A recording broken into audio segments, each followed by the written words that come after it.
Hey, Catherine. Here's a little video about how you can make your own little yarn skeins. Here we call them yarn keys, like this. As you can see, I collect all my leftovers like this in little yarn keys.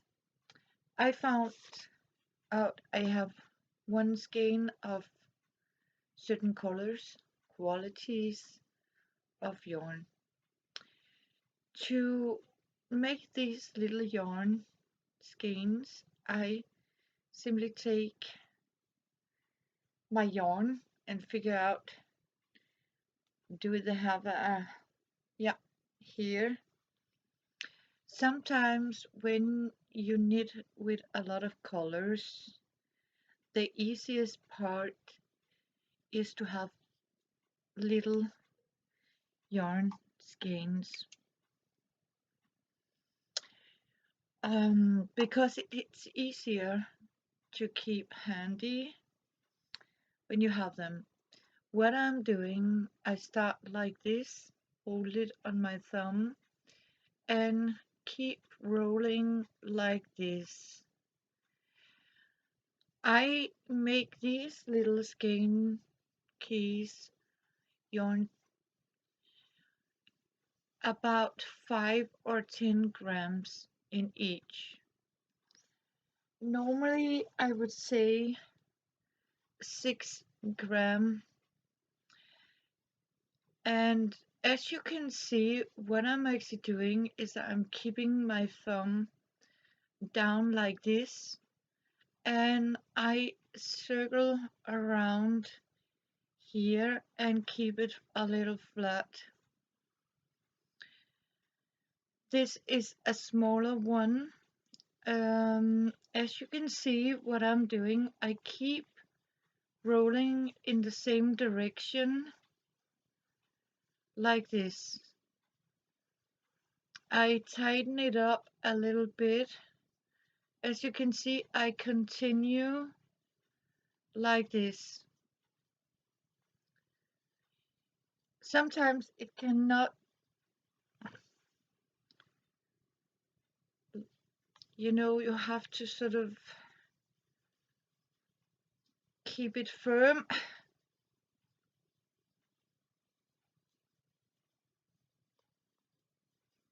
Like this. As you can see, now I have the feeling, I know I have like this, and this is about 5 gram. When you have made as many as I have, you can actually, by feeling it in your hand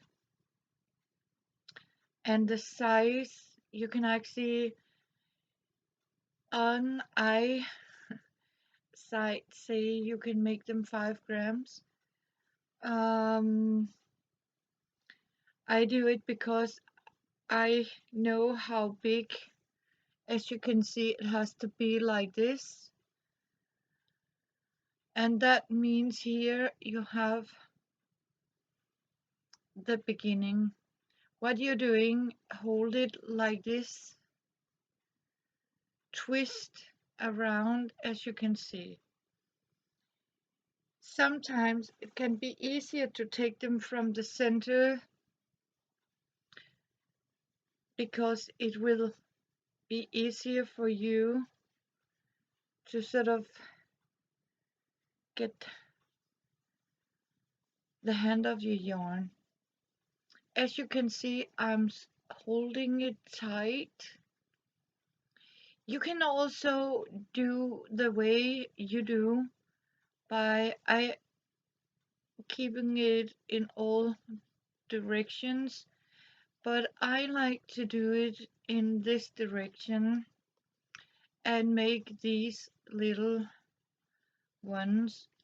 As you can see, I can have it in my feeling right now, the way it tells me that I need to stop now. And to secure it, I do that. I take a crochet hook and secure.